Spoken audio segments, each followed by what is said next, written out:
नमस्कार दोस्तांनो. तर मी आले आहे टेरेसवर आर्यनला घेऊन आणि मी आज तुम्हाला दाखवणार आहे आर्यनचं स्केटिंग. तर आर्यन आहे 3rd स्टँडर्डला आणि मला तुम्हाला हे सांगायचं आहे की मुलांच्या ज्या आवडीनिवडी आहेत त्या आवडीनिवडीला मुलांना जाऊ द्या, तिकडे त्यांचा कला असेल तिकडे जाऊ द्या.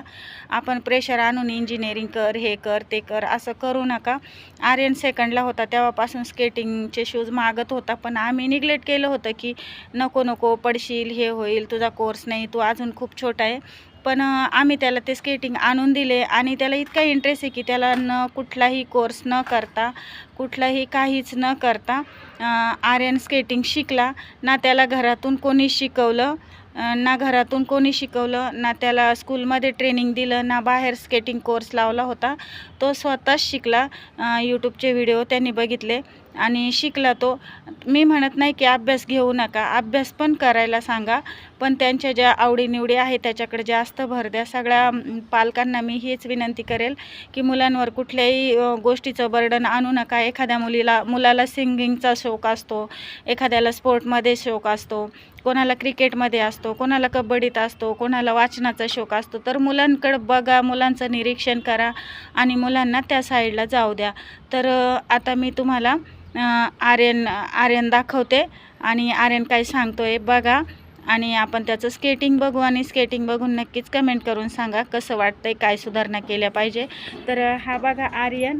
बोल आर्यन. आता तुम्ही जास्त असं फोर्स नका टाकू. तुम्हाला येतं आहे ना तर थोडं थोडं शिकत जाशाल. तुम्ही नाही का स्टेप बाय स्टेप शिका. माझं असंच म्हणणं आहे आणि फोर्स नका टाकू. चला मी तुम्हाला स्केटिंग करून दाखवतो.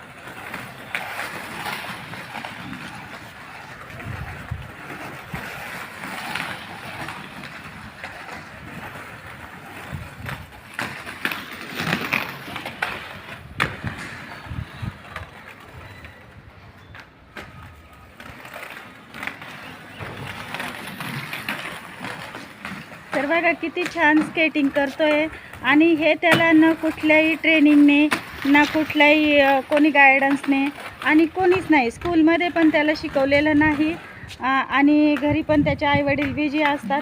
आम्ही पण त्याच्यापासून लांब राहतो. मी आज त्याच्याकडे आले होते, त्यांनी मला दाखवलं हे. तर मला वाटलं की का आपण मुलाला मोटिवेट करू नये. तर मी त्याला म्हटले की चला आर्यन, मी तुझा एक व्हिडिओ काढते, छान मीडियावर अपलोड करते. तर मुलांना मोटिवेट करा. मुलांना त्यांच्या आवडीनिवडीपासून प्रेशर आणू नका त्यांच्या आवडीनिवडीवर आणि त्यांना ते नक्कीच करू द्या. आता आर्यन 3rd आहे, पण त्याला स्पोर्टमध्ये सिल्वर मेडल, ब्रॉन्झ मेडल मिळालं आहे. सिंगिंगमध्ये त्याला सिंगिंगचा पण खूप शौक आहे. त्याला सिंगिंगमध्ये पण गोल्डन मेडल मिळालं आहे. तर मुलांना जी साईड आवडते ना त्या साईडला जाऊ द्या. मी नक्कीच तुम्हाला सांगेन की मुलांना त्यांची चॉईस काय आहे त्यात मोटिवेशन द्या, त्यात त्यांना पुढं जाऊ द्या. तर असं आहे आर्यनचं स्केटिंग. तर आर्यनला तुमच्याशी 2 शब्द बोलायचं आहे, तर नक्कीच बोलू द्या. चल तिकडं. तर बघा आर्यन काय सांगतोय.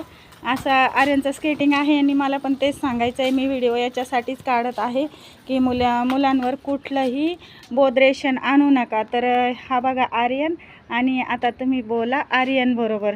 हां. तर तुम्हाला काय वाटतं? नमस्कार.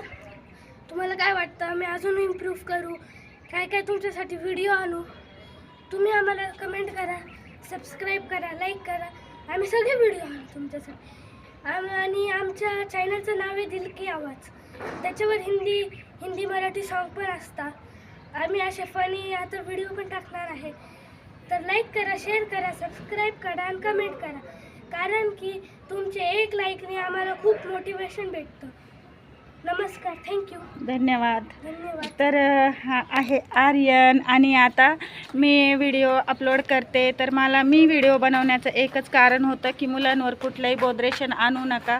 मुलं कुठल्या साईडला जातात, कुठल्या बाजूला त्यांचा कल आहे ते मुलांना करू द्या. नक्कीच मुलं पुढं जातील आणि मोठे होतील. तर चला, धन्यवाद.